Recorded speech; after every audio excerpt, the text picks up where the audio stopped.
All right, everyone. Hello. Welcome back to Dan's Astrology. I'm your host, Dan. Today is August the 1st, 2025. It's the day after a Mercury Cazimi in Leo.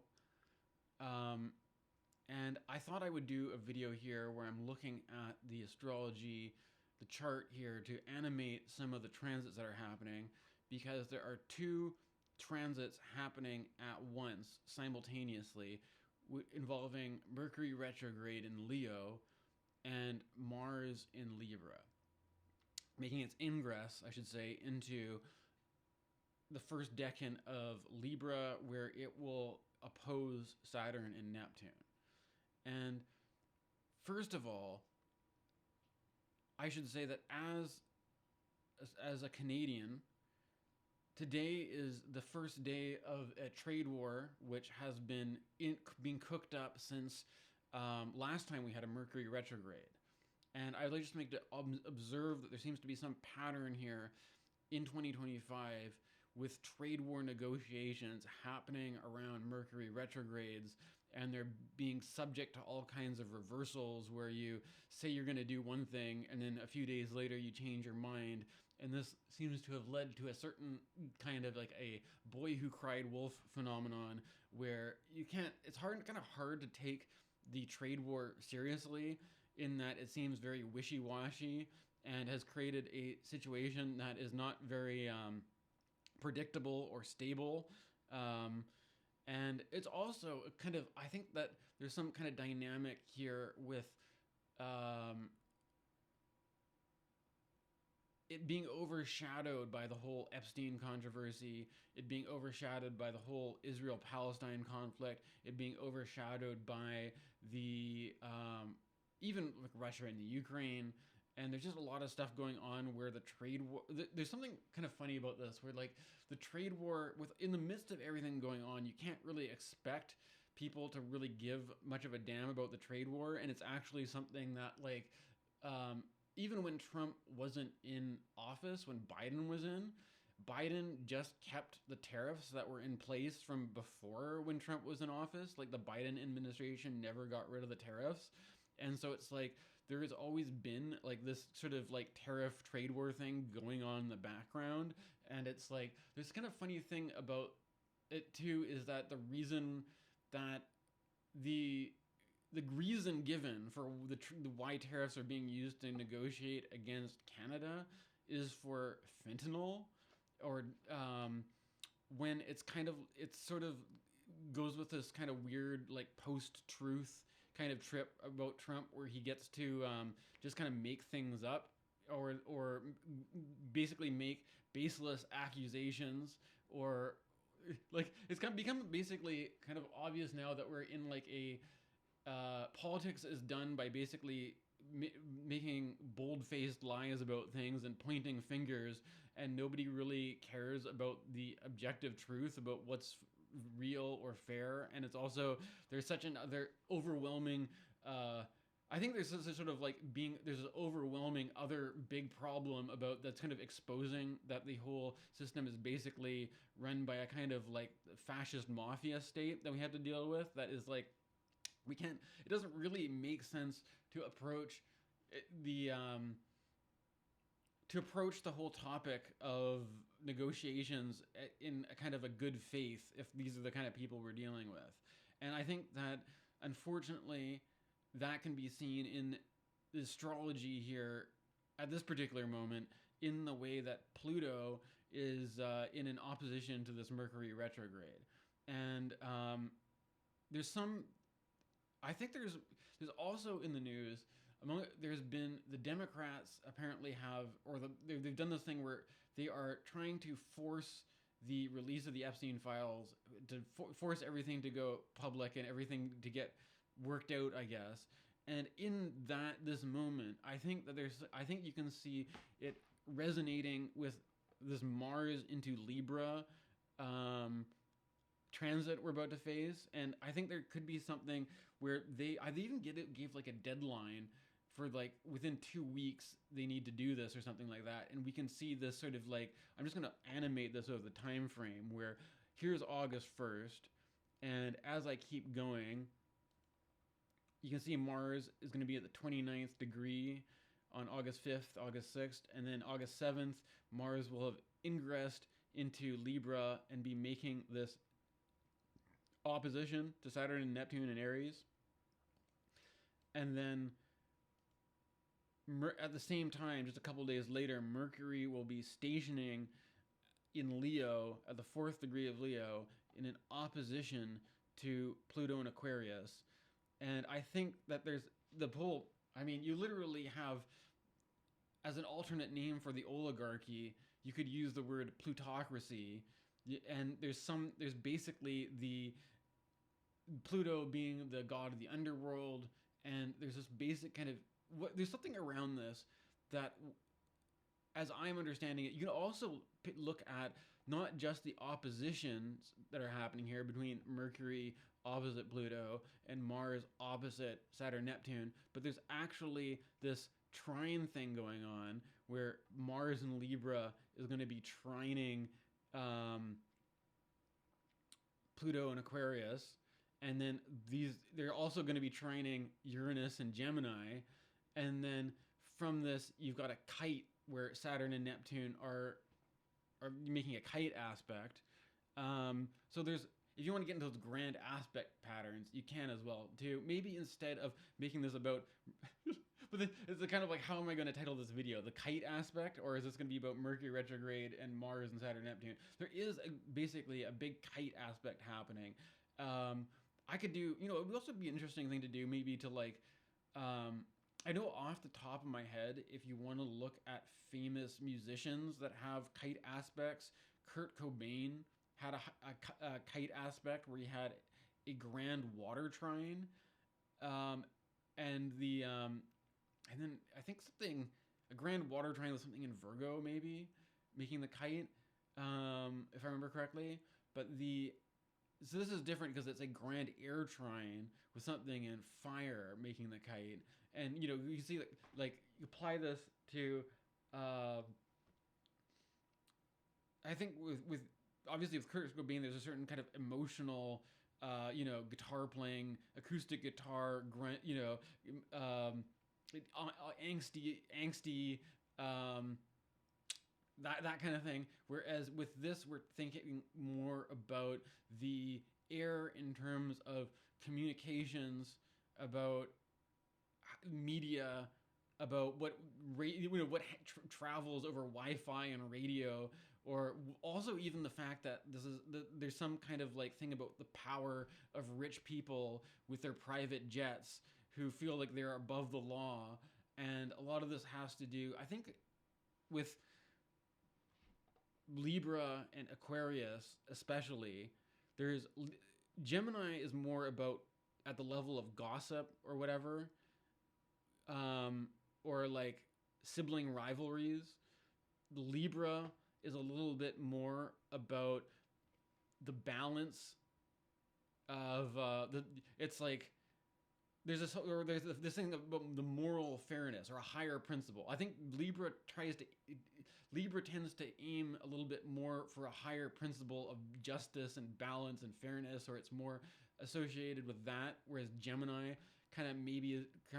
feels more like the Harlequin or the Joker or something like that. There's a kind of like Gemini is like a kind of like Uranus in Gemini feels like the rebellious mime or Harlequin or something like that, the two-faced or like the trickster, right? Whereas Libra being more about at least the pretense towards fairness, or or equity, or balance, or something like that, whatever this means in this kind of society.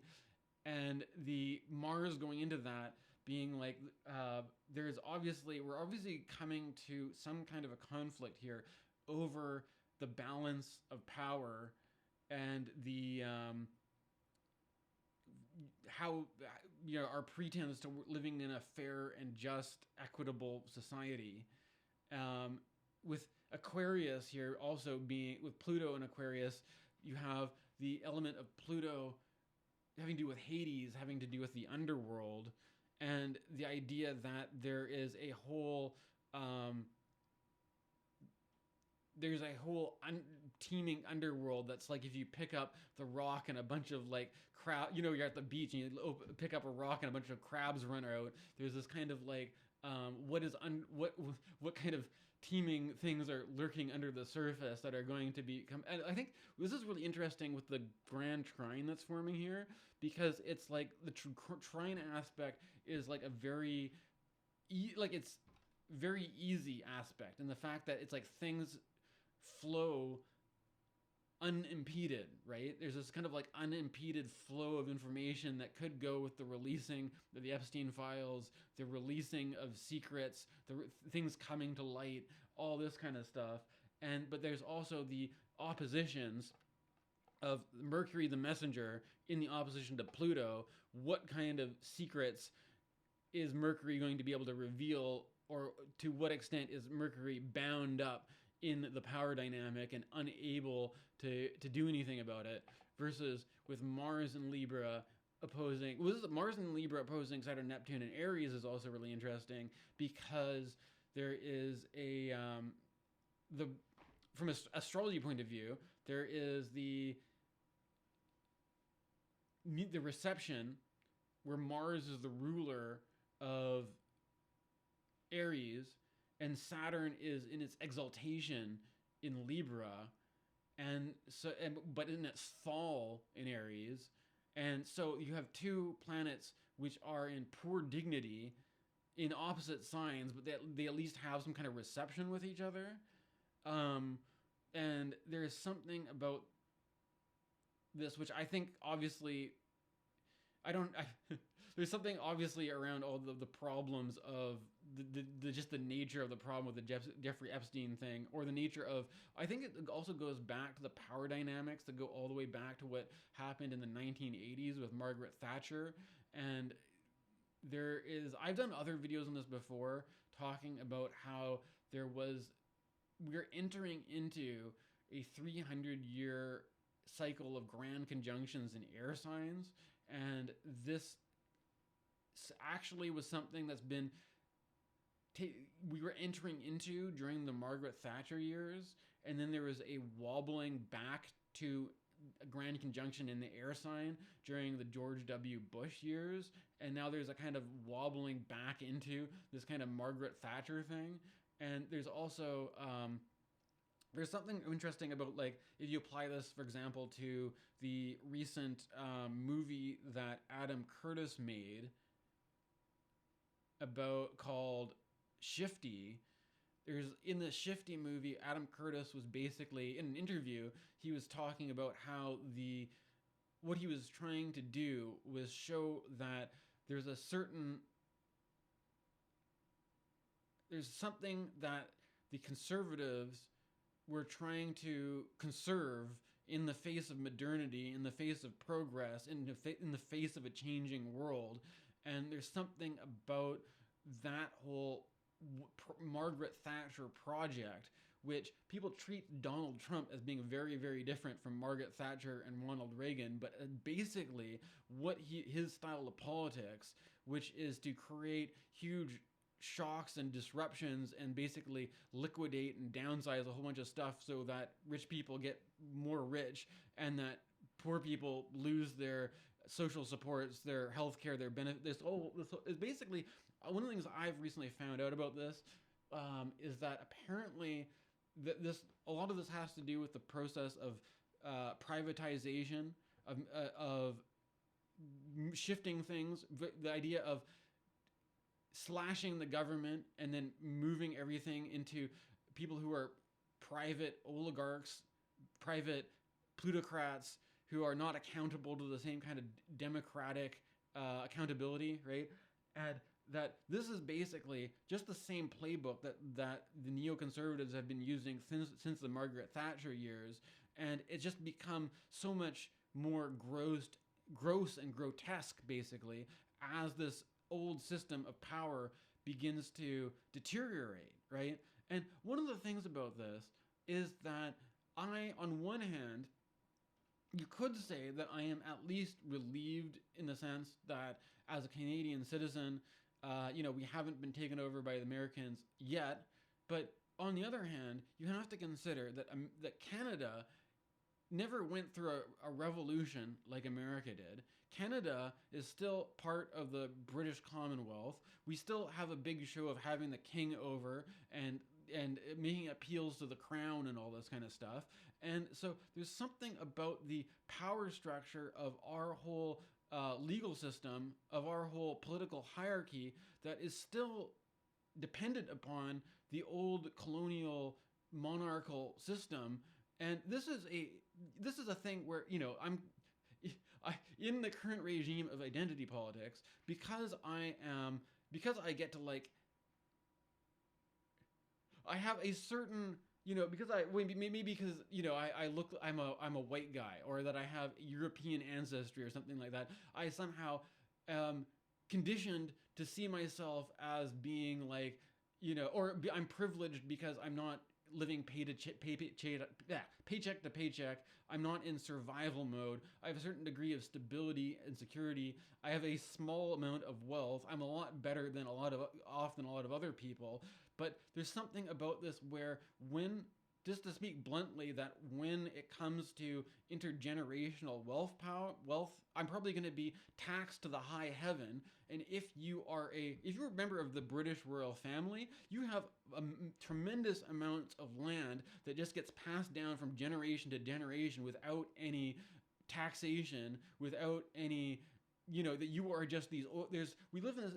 In our global society, democracy is still a fairly fledgling, young, new project that is constantly under attack, that is constantly subject to dictators and undemocratic leaders and totalitarian control. And even our Canadian democracy is beholden to a royal monarchical system in which people have, it's just the same old power structure gets to keep itself alive in the face of all the progress, and then, you know, turn that into a new kind of, like, the Curtis Yarvin thing is to transition from the monarchy into a kind of corporate state. And apparently this actually is fascist. This is fascism. This is corporate fascism. Benito Mussolini basically pioneered this idea of the way to adapt the old aristocratic class to be compatible with modernity and avoid communism and socialism, is to basically have a world run by private aristocratic oligarchs who are not accountable, who are because they're in a different class, because they're in a different status, the common rules that apply to normal people just don't apply to them. And, you know, in the same way that, you know, even a normal privileged person will still be subject to certain, you know, laws around wealth transfer or laws around any number of things. If you exist as part of the royal class, or exist as part of these extreme elites, you're just in a different world where you're apparently above the law, right? And whether this has to do with real estate, whether this has to do with sex crimes, whether this has to do with mafia extortion rackets or drugs or whatever, you know, we now live in a world where whatever is real doesn't really matter. You just have to. It's just one thug pointing the finger at another thug and threatening to beat them over the head with a big club. This is now what it's been reduced to, right? And I think at least it'll be interesting to see what comes out of this. The future is unwritten, I think. I mean, I don't know, at least in my position, some people, there's this whole other philosophical question of, is everything fated, or do we have free will? Do we have choice? Do we have responsibility for how we treat these things? And what a mess we're in right now. But, you know, at least it'll be interesting to see how this all plays out. And I thought I would make a video anyways about what it looks like as we head into this.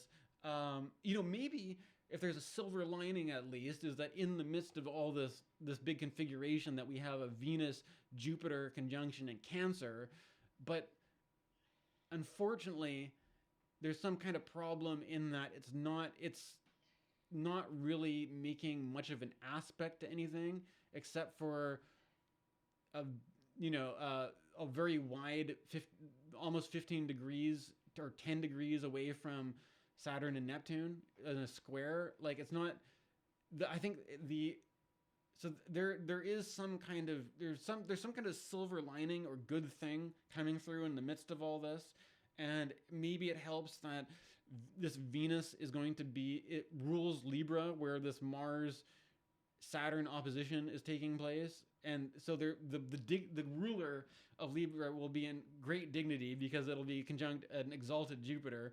But what exactly this means, I think it's better than nothing, right? It's better than nothing. We'll see how it all plays out.